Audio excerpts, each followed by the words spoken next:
Sister love. Marcia met Howard Collins at church.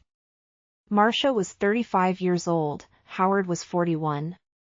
Howard lived with his mother in a small house on the south side of the town. Marcia lived with her sister and father in an apartment 3 streets away. Marcia did not work. Her father, George Grant, was ill and never left the apartment. He stayed in bed most of the time and always needed somebody with him. So Marcia stayed at home with her father and only went out when her sister Karin was in the house. The two sisters were very different. Marcia was short with a small round face and short black hair. Karin was 10 years younger. She was tall, had long brown hair and good legs, and a suntan all through the summer. People often said to Marcia, "Your sister is very beautiful." There were always lots of men ready to take Karin out to dinner or to the cinema.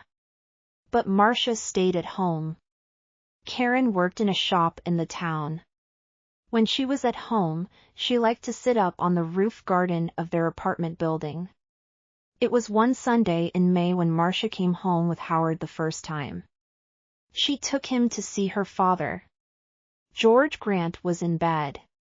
He had gray hair and a gray face.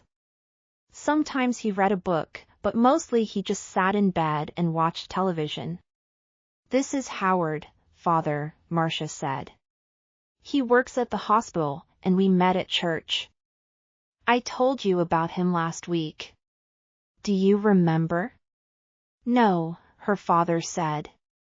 And he turned his face away, back to his television. He was not interested in new people or his daughter's friends. Just then, Karin came into the room. She wore a white bikini and white shoes. She smiled at Howard. "So you're Howard," she said. "My big sister has got a boyfriend at last." Howard's face went red and he looked down at his feet. Karin laughed. "Come on up to the roof garden and have some wine. The sun is wonderful this morning." "Oh, Howard began. Marcia looked angrily at her sister. But then she said, "Yes, I must get father a drink." "See you in a minute, Howard. Go up to the roof and talk to Karin." The sun was hot on the roof and Howard took off his coat. He looked around. There were 3 chairs, a sun umbrella, a sunbed, and a table with 3 glasses and a bottle of wine on it. There were tiles on the floor, and next to the little wall around the edge of the roof, there were some flowers in boxes. This was the garden. "Very nice," said Howard. Karin smiled at him. "We don't see many good-looking men up here," she said. "Sit down and have a drink." Howard's face went red again. He gave a shy little laugh. "Oh, thank you," he said. He tried not to look at Karin's long suntanned legs, but it was not easy. "I come up here all the time when it's sunny," Karin said. She began to put suntan oil on her arms and legs. Howard watched. Then Marcia arrived, and the 3 of them sat in the sun and drank wine. Marcia looked at Howard with love in her eyes. She did not look at Karin. Karin watched them. Her eyes went from her sister to Howard and back again to her sister. She smiled. It was not a nice smile. Every Sunday morning after that, Marcia brought Howard home for a glass of wine after church. Howard stopped his car in the street outside the apartment building, and Marcia said, "Sound the horn, Howard. Tell Karin we're here, then she can get the wine ready." So Howard gave 3 little toots on his car horn. On sunny days, Karin always came to the wall at the edge of the roof and looked over to wave at them. Then she went to get the wine. She always wore her bikini or a very short skirt. Marcia never wore short skirts or a bikini. "My legs are too fat for bikinis," she told Howard. "Your legs are very nice," he said shyly. One day in June, Karin asked Howard, "What time do you finish work, Howard?" "About 6 o'clock, he said. "Could you bring me home after work?" Karin said. "My shop's very near the hospital, you drive right past it. And you only live 3 streets away from us." "There's a very good bus," said Marcia quickly. "It stops outside our building." "But the bus is so slow," Karin said. "Please, Howard." Howard looked from one sister to the other. "Oh, well, yes, all right then," he said. "Thank you," Karin said, and gave him a quick kiss. So every evening Howard drove Karin home. On the first Friday, they were an hour late. When they arrived, Marcia was at the door of the apartment building. "What happened?" she asked. "Why are you so late?" "There was an accident," Karin said. 3 cars, all across the road on that hill by the cinema, you know. We couldn't get past, we couldn't go back. There were so many cars. Nobody could move." Howard said nothing. It was a long, hot summer that year. Marcia went to church every Sunday morning, and Karin stayed at home with their father. When it was sunny, and it often was, Karin went up to her sunbed on the roof. When Marcia went up to the roof garden, she always sat under the umbrella. But Karin put on lots of suntan oil and sat in the sun in her bikini. "The hot sun's not good for your body," Marcia said. Karin laughed. "Howard likes my body." "No, he doesn't," Marcia said angrily. "Oh, he does," Karin said. "He's very shy with women, but he always looks at my body very carefully. He does it all the time. Perhaps he wants me to take off dash." "Stop it, Karin," Marcia said. "Don't say those things." Karin laughed. "What's the matter, big sister? Are you afraid I'm going to take him from you?" Marcia did not answer. The next Sunday, Howard phoned Marcia early in the morning. I don't feel very well," he said. "I'm not going to church today." "My love, I'm sorry," Marcia said. "Can I phone you when I get home?" "Yes, of course," he said. "I can't phone before 1 o'clock," Marcia said. "I'm going to be late back because there's a meeting after church. Something about Africa, I think." "Oh yes, I remember," Howard said. But Marcia was wrong. There was no meeting after church that morning. It was the next Sunday. So she left church at the usual time and arrived home at 11:45. First, she went in to see her father, but he was asleep. Then she phoned Howard, but there was no answer. Perhaps he's sleeping, she thought. And his mother doesn't want to answer the phone.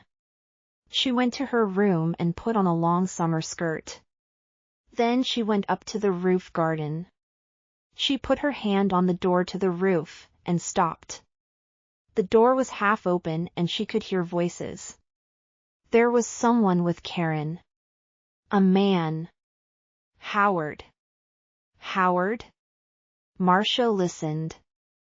"I feel bad about this," Howard said. "We must tell Marcia soon, Karin." "No," Karin said quickly. She gave a little laugh. "It's our secret, Howard. Only for a little longer. All right?" I don't like," he began. "But you do love me, Howard," Karin said. "Not Marcia? Say you love me. Please." Marcia suddenly felt cold. You know I do," Howard answered. "But dash." Karin kissed him. "It's our little secret." "Oh, is your car outside, my love?" We don't want Marcia to see it. I didn't bring my car, Howard said. I walked here. Good, Karin said. But it's getting late. You must go, before she comes home. They kissed again. See you tomorrow, usual time, usual place, said Karin.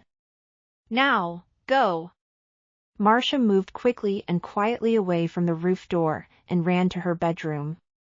She did not want Howard or Karin to see her. She heard their voices. Then the front door of the apartment opened and closed. Howard was gone. Marcia sat on her bed for an hour. Why, she thought. Why does she do it? I stay at home with an old man all the time. I can't go out to work, I can't make new friends, I can't meet new people. I go shopping once a week and I go to church once a week. That's all. And then I met Howard. When he said I love you, I was so happy. And now. Karin had everything. Good looks, a job, friends. She was young, she was beautiful, she could have any man. So why Howard? Why? It's not because she wants him, Marcia thought.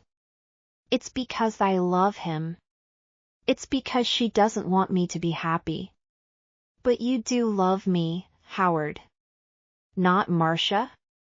You know I do. Was it true? Did Howard love Karin and not her? No. He saw only the beautiful, suntanned body. He didn't know her. She's not going to have him. Marcia thought. Every evening that week, Howard drove Karin home after work. And every evening they got later and later. The next Sunday, Marcia didn't go to church. I've got a bad head, she told Karin. I just phoned Howard and told him, and he's coming here after church as usual. I'm going back to sleep for an hour or two. And she went into her bedroom and shut the door. Later in the morning, when Karin was with their father, Marcia went up to the roof garden. Karin's bottle of suntan oil was on the table, and Marcia smiled. When Karin came up to the roof, Marcia was in her chair under the umbrella with a book in her hand. Oh, is your head better? Karin asked. Yes, thanks, Marcia said. Karin wore her bikini, a new yellow one. She opened her bottle of suntan oil. Oh, there's not much here, she said. I must get some more. She began to put some oil on her legs. 20 minutes later, Howard stopped his car in the street below. Up on the roof, Karin and Marcia heard the usual 3 little toots on his car horn. He's here, Karin said excitedly. Your man's here, big sister. And she laughed. Yes, Marcia thought. My man, not yours, Karin. Karin jumped up from her sunbed. She ran to the wall at the edge of the roof to look down and wave to Howard. She had no shoes on, and at the wall, her feet suddenly slipped away from under her. Aff, she cried. She fell forward and put out her hands to grab the wall. But the top of the wall was slippery too. Her hands could not hold it and slipped away, off the wall, over the edge. And her body went on too, over the edge of the wall, and down. Down, down, down. Before she hit the ground, she knew. Slippery, suntan oil. Marcia. Hope you have enjoyed the story. Subscribe to find more fascinating and exciting stories.